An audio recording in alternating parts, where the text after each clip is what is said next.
Join me, us on a journey 2,764 miles from Minneapolis, Minnesota, as we share with you a glimpse into what daily life, living and working looks like for us here in San Gabriel and Estrellas del Sur.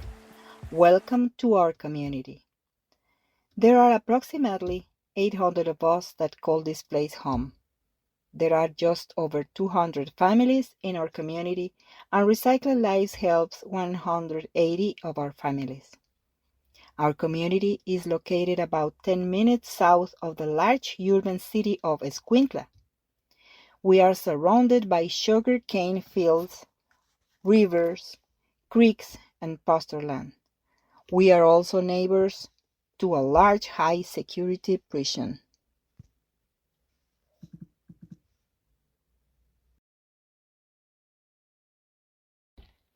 Our community is essentially built around the garbage dump that is utilized by the large city of Escuintla.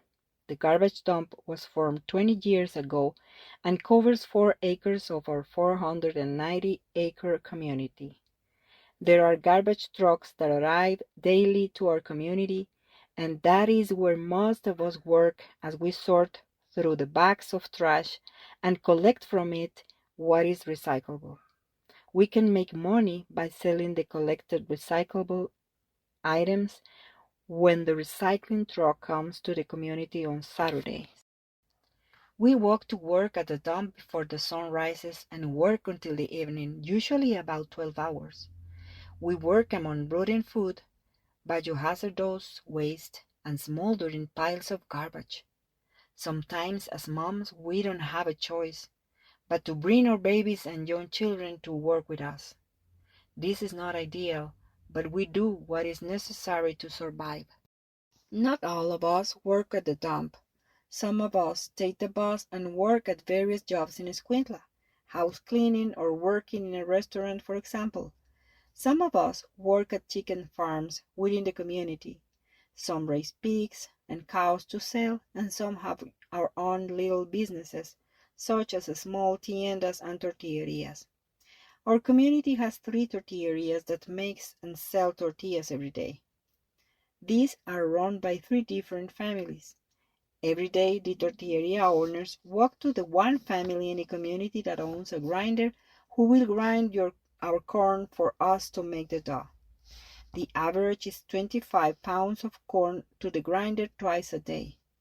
Upon returning home, the families begin their daily work of forming the dough, flattening it out, and cooking it on the hot flat top.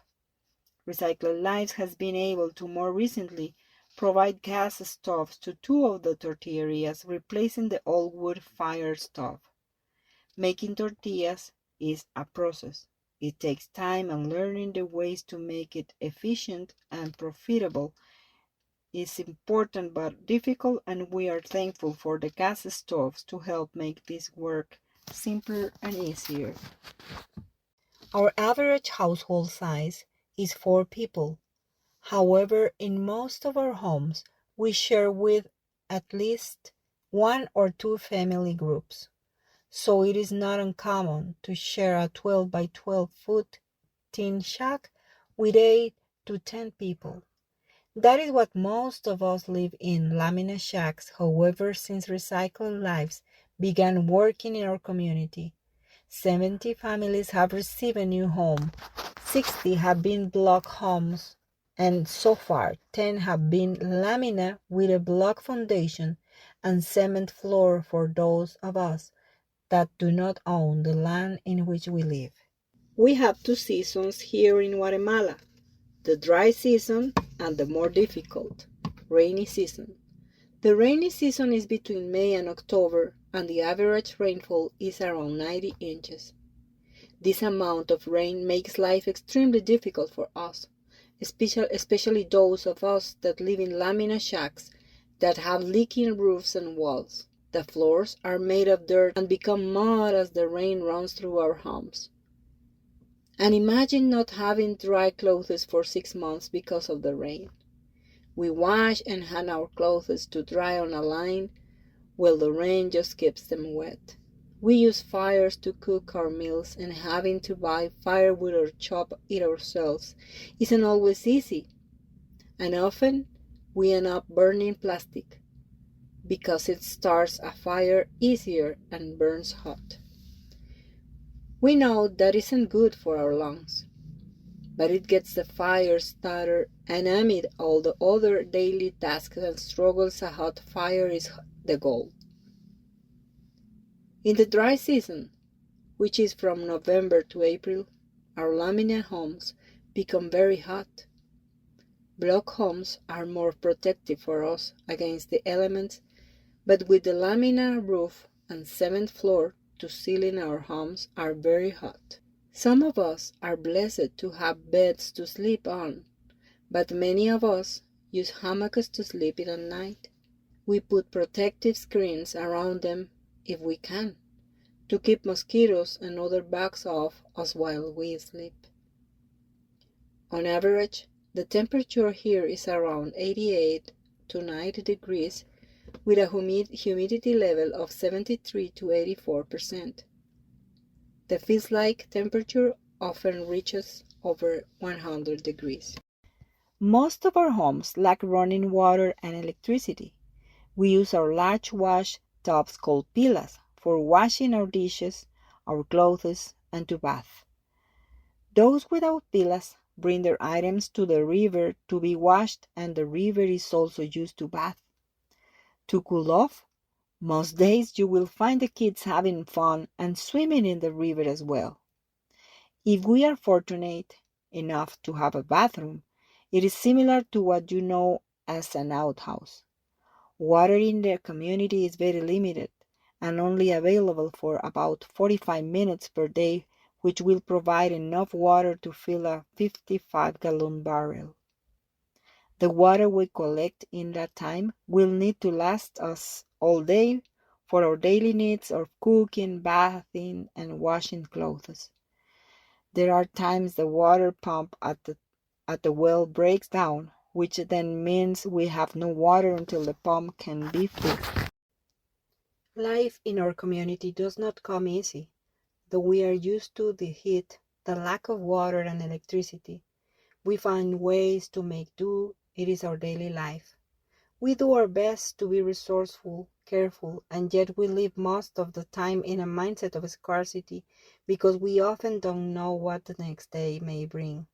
A lot of us know Jesus as our Savior, and we live in the hope of God and count our blessings. But just like your community, we all live different walks of life. We all come to our faith at different times and through different experiences. That is what makes us unique and at the same time children of God. There are many little churches in our community that a lot of us attend or are active in and volunteer at. We have a school in our community. The school year here in Guatemala is January through October. We have 2 sessions of school each day, Monday through Friday. The morning session is for the younger kids and the afternoon session is for the older kids. There are more boys that attend school than girls. Often the girls are expected to stay home and care for the house and younger siblings while the parents go off to work. The average girl will attend school up to the 4th grade, and for boys it is the 6th grade. We are in our 4th generation of people living in this community. Our life expectancy is shorter than those in the United States due to limited healthcare, poor sanitation, and accidents. It is common to become sick or injured here, and there are many difficulties in having access to medical care, and some of our community members pass away from treatable illnesses. Motorcycle accidents are common as that is our main form of transportation. We are a beautiful community filled with beautiful people, and we enjoy having fun with our friends and families just like you do. The kids ride their bikes, play in the soccer fields, hang out with their friends. Yes, it looks different, and it is, and though we have many needs and struggles, we find joy in our daily life as well. Recycle Lives has been a blessing to our community. Through your blessings and donations, they have provided many community celebrations, provide crafts, games, and movie days for our kids, lead adult Bible study classes, just to name a few. Recycled Lives is always there to hear our needs, to walk with us in our struggles, and to provide for our community in ways we would not be able to do without their help. Recycled Lives has helped build much needed block and lamina homes for families. They host a monthly food distribution and make connections with donors like you that ultimately make it possible for our needs to be met. We have received beds, shoes, pillows, stoves, and improved our homes.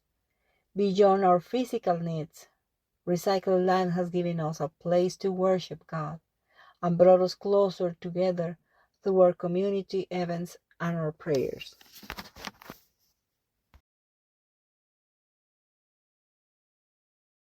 Supporting Recycled Lives is so important as it allows them to continue with their daily presence here in our community. Your generosity gives Recycled Lives the ability to help us when emergency arises, as well empowers them to respond to our community needs, which are often unpredictable or needed sooner than an emergency fundraiser could be created. We thank you for your concern for our community, for your support of Recycled Lives, and for sending your prayers and love across those 2,764 miles. May God bless you all. Gracias. Gracias. Gracias. Gracias. Gracias. Muchas gracias. Les agradezco a Reciclando Vidas por darnos esas ayudas. Que Dios me los bendiga y gracias por esa ayuda. Gracias. Gracias, sí. Que Dios los bendiga.